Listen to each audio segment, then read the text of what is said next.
Good morning. All right. So, as Ty so lovingly mentioned, do you guys remember the family computer? Yeah. Yes. Well, I was born in 1999, and back then it was the place that you went to go on the internet. And this was before Instagram, this was before Pinterest, Facebook. A lot of the internet was empty. It was bare bones, crude, simple. The only things that really existed were flash games, forums, and strangers. So what did I do as a young 4-year-old with computer access? Well, the computer came with MS Paint. No fancy filters, no layers, just 28 colors, 16 tools, 1 mouse, and a dream. And it was so much fun to me. I spent hours upon hours in one window. And making has always been this way for me. Silly, stupid, weird. The pixels pushed themselves. It was play. Eventually, I graduated from MS Paint and I moved on to other programs. In 2011, I had a Dell laptop that weighed 10 pounds on a good day and sounded like a jet engine. I begged my parents for a Wacom bamboo tablet, and I spent my summers drawing. And since then, digital art has been my darling. In high school, I started designing off of a pirated version of Photoshop CS5. Those years were characterized by my more moody sensibilities. I had discovered I loved sad old music, films, and TV, and I was deep in the Tumblr fandom space, making GIFs and edits of all of my favorite artists. And one of these artists was David Bowie. I had moved to Illustrator by this time, and our teacher asked us to make a vector portrait of a famous celebrity, musician, artist, and this was right around the time that David Bowie had passed, so it felt like I was destined to make this in honor of him. And Aladdin Sane is his most iconic look, so it felt right. I was pretty proud of it. Little did I know how special this one would be, because this was the piece that I submitted for the World Championships on a whim on a random afternoon. And out of thousands of others, this was the piece that put me in this room. My old teacher hates that I say this, but I actually got a B on this project. So, look at me now. And my certification was a requirement for my final exam. It felt like another test to take on my way to graduation, but I don't think I really grasped how big this whole competition was until I landed in California. There were so many people, so many languages. It was intimidating, but even when swept up in the chaos, meeting new people became one of my fondest memories. So I encourage all of you to look around, to connect with each other, no matter the language barrier, and make friends. It's not every other day that you meet someone from the other side of the globe. And shout out to Lee and Marlon. They were my fellow Team USA cohorts. I love them. They're great, and they're living their best lives. Now, in the competition room, that was the real test. It's stupidly nerve-wracking and scary, I understand, and I understand how you all must be feeling right now. God knows how anxious I was sitting in front of my computer, and I really struggled to put something to paper. My artboard was blank for the first hour, and that was literally me. I reread the brief over and over. I put things together only to scrap them and try something else, but then I took a deep breath.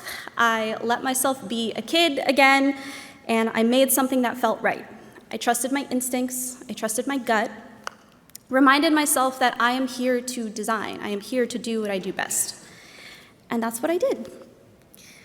And I want to remind you all that you are here for a reason. You are here because you are exceptional in this field. There are no consequences, there are no wrong answers. So do your best, try your best, and have fun. Shortly after the competition, I was getting interviewed by local news outlets in Las Vegas. My certification and the competition had given me enough credibility to be offered my first internship in my freshman year of college at an agency called R&R Partners. So if you've ever heard the phrase, what happens in Vegas stays in Vegas, that's them. That was all started by them. And my certification and experience at the World Championships had made me a strong candidate. I was quick to start client work and be part of business conversations, pitches, and collaborate directly with design leadership. It was all very inspiring.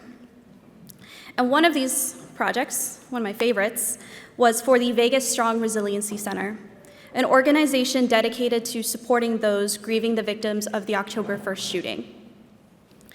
I designed their logo and their brand guidelines, and this is a project that still I hold deep with me because I was able to contribute to my community that was vulnerable, that was healing after an immense tragedy.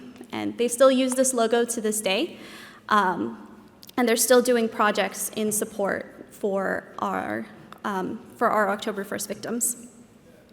After my internship, I took freelance positions throughout college, designing in between studying, working as much as I could to develop my skills, and experience had been my best teacher.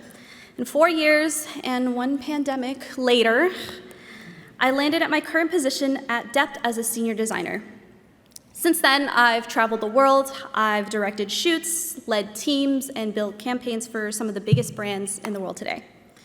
I'm going on my 4th year at the agency, and I've done all kinds of beautiful, gorgeous, polished, professional creative. But my favorite, well, our agency was a creative partner with the streaming brand Twitch. We developed all of their social media content and engaged directly with their community. And we made this when it was announced that Keanu Reeves was cast to play Shadow the Hedgehog in the 3rd Sonic movie. It was one of our most viral posts. And I made this in the last 15 minutes of the workday. One thing about me, I've loved the Sonic franchise since I was a kid, so making this felt like a return to form. It sparked an excitement in me that felt reminiscent of the stuff I would do for fun. Like everything I'd done creatively in my life had led up to this. Silly, stupid, weird. The pixels pushed themselves. It was play. I'm very grateful for the Certiport team for reaching out to me this year.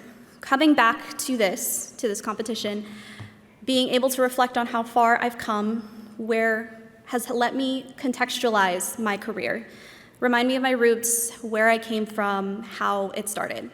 And none of my achievements would have happened without this opportunity. So every connection, every colleague, every step in my growth stemmed from the experience that I had in this room. And there is nothing more gratifying than being recognized for all the work and dedication that you've put into learning these skills. And every Certiport rep I've talked to, and I hope you have all had the same experience, has been so supportive and welcoming. And this team truly believes in you guys as the future of creativity. And if there's any parting words I can leave you with, it's this. Do not discount yourself or your skills. The choices that you make are a collection of all the things that came before you, all the experiences that you've had, all the things that influence you, puts you in this room, and sets you apart. And don't ever forget why you do this. Hold on to the passion and excitement that you have for your craft. You'll go on to make many amazing things for other people, but do never forget to make things for yourself. And be proud of the fact that you've made it this far. You've already achieved so much, and it only goes up from here. Good luck to you all this week. Thank you to Certiport and Pearson for having me, and thank you for listening to me yap for 10, 15 minutes. And if you see me around, please feel free to say hi. I have some very cute business cards to hand out, so thank you.